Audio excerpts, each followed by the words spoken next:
A wolf stood frozen in the middle of the mountain trail, his golden eyes catching the first light of dawn. The air was sharp and cold, mist curling around his legs. Behind him, the forest stretched endlessly and was dark. The hikers stopped where they were. No sound, no movement, just the steady beat of their hearts against the silence. The wolf didn't growl, didn't bare his teeth. He simply watched them, calm, deliberate, almost waiting. Then he took a single step forward, paws pressing into the frost. "Don't move," someone whispered. But the wolf didn't attack. He turned instead, trotting a few steps up the path before stopping again, glancing back over his shoulder. "What's he doing?" a woman asked softly. The wolf's ears flicked. A low sound rumbled from his chest.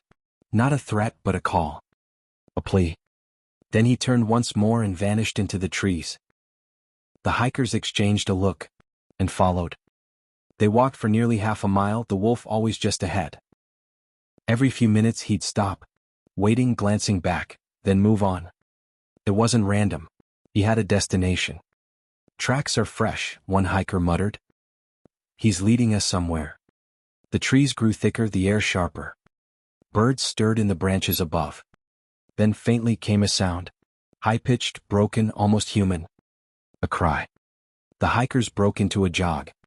The wolf darted ahead, vanishing behind a cluster of fallen pines. When they reached the clearing, they saw it. A small wolf pup was caught in an old steel snare near a pile of rocks. Its leg was twisted, the wire biting deep into the fur. Each time it struggled, the metal dug tighter. The father wolf circled from a distance, whining low. He didn't attack. He was asking for help. The hikers dropped their packs fast, boots sinking into the damp earth.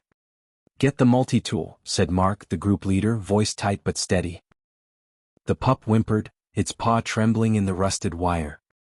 Its chest rose too fast, eyes darting from the humans to the ridge where the father wolf stood. Silent, tense, every muscle ready to strike.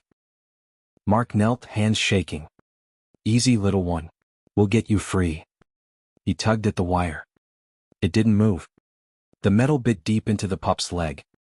Anna crouched beside him. "Careful," she whispered. "He's losing blood." Mark gritted his teeth. "If we don't cut it soon, he'll lose the leg." A low growl rolled down from the ridge. Deep and warning.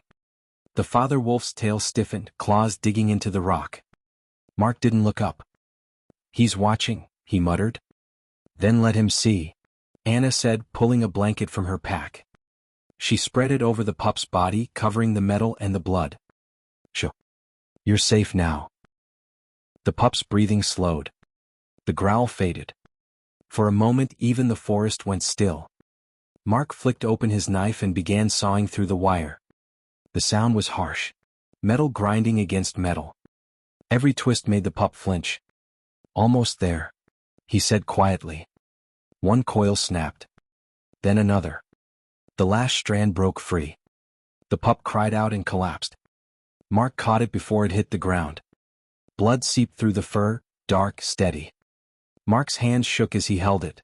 So small, so fragile, heartbeat racing under his palms. The pup's eyes rolled back for a second, then fluttered open again, glassy and lost. "Stay with me," he whispered, pressing his fingers lightly against its chest. It whimpered once, a thin human sound. Behind him, Anna's voice trembled. "He's going into shock." "Not yet," Mark said, his voice rough. "Not after all this." He tore off his glove and rubbed the pup's side, trying to keep the blood flowing, his breath coming fast and ragged. Every motion felt like borrowed time. Finally, the pup coughed weakly, drawing a thin breath. Mark exhaled, eyes burning. "There you go," he murmured. "You fight like your dad." Anna tore open the first aid kit. "Hold him." Mark steadied the pup while she poured antiseptic over the wound. The pup jerked, then whimpered. "I know," she whispered. "Almost done." She wrapped the leg with gauze, winding it firmly yet gently. Mud mixed with blood under her fingers. Mark tore off a strip of his sleeve and tied it over the bandage to keep it tight. When it was done, the pup's trembling eased. His breathing slowed. Mark exhaled. "You're gonna be okay, kid?" A shadow moved above them. The father wolf had stepped down from the ridge. Slow, silent, massive. Anna froze. Mark. I see him. The wolf's eyes locked on the pup, then flicked to them. He didn't snarl. He just watched. Mark backed away, palms open. He's yours now. The wolf reached the cub and sniffed the bandaged leg. The clearing went still. Even the wind seemed to stop moving. Mist hung low around them, pale and heavy, wrapping the scene in quiet. Mark's pulse slowed until he could hear only the faint sound of his own breathing, and the cub's weak whine. The wolf's fur glistened with frost. His sides rose and fell in a steady rhythm. For a heartbeat, it felt as if the entire forest was waiting, not in fear but in reverence. No one spoke. Even Anna lowered her head slightly as if afraid to break the moment. Then the wolf pressed his nose to the pup's head. The cub gave a faint cry and leaned against him. For a long heartbeat, no one moved. Then the wolf lifted his gaze. Not with anger but with something like understanding.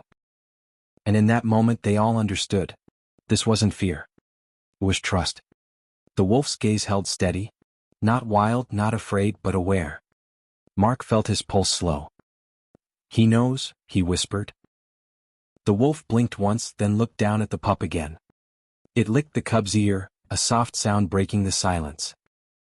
Anna took a careful step back. Let's give them space. They all did, moving slowly, deliberately, keeping their eyes low. The wolf watched until they reached the edge of the clearing. Then, without warning, he took a step forward. Mark froze. But the wolf didn't attack. He stopped halfway between them and the pup, lifted his head and gave a single low howl. It wasn't loud. It wasn't a threat. It was something else. Thank you. The sound rippled through the trees, deep and haunting. The pup answered with a faint whine. Then the wolf turned, nudging the cub toward the rocks. The two began climbing, slow but steady.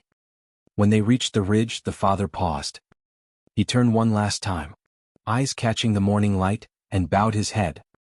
A gesture that needed no words. Then he disappeared into the forest. The forest went silent. The wind stopped and somewhere far away, a pine cone fell with a loud thud. Mark's legs felt heavy. His hands were still trembling, the smell of iron and frost thick in the air. He knelt where the pup had been and pressed his palm into the cold earth. The soil was still warm. Anna crouched beside him, whispering, "He could have turned on us." Mark shook his head. He didn't. He waited until we were done. Around them, the trees creaked softly, like the forest itself was settling. A crow called once from the ridge. Distant, lonely, and then the world went still again. The hikers stood there, hearts pounding, too stunned to move. Anna broke the silence first. Did that really just happen? Mark nodded, still watching the ridge. Yeah, he said softly. And I think he meant it. The hike back felt heavier than before. They all knew what that meant. The wolf had seen them, had chosen not to strike. For a moment they weren't strangers. They were something else. Not prey, not threat. Just part of the same breath the forest took. He smiled, small and quiet. He trusted us, he murmured. Back at the ranger station, they left the story half told. No photos, no proof, no heroics. Just a line in the logbook. Wolf rescued near Ridge Trail, both alive. Weeks later, snow covered the ridge. The trail was quiet again. Mark returned with a new team, repairing the signs the storm had torn down. At dusk, he paused near the same clearing. The air sharp, sky bruised purple with sunset. From deep within the forest, a single howl rose. He stopped walking. Then another answered. Higher, smaller, close to the first. Mark smiled, lowering his tools. Guess they made it, he whispered. As he turned to leave, he noticed something near the tree line. Prints in the snow, two sets, side by side, fading toward the valley.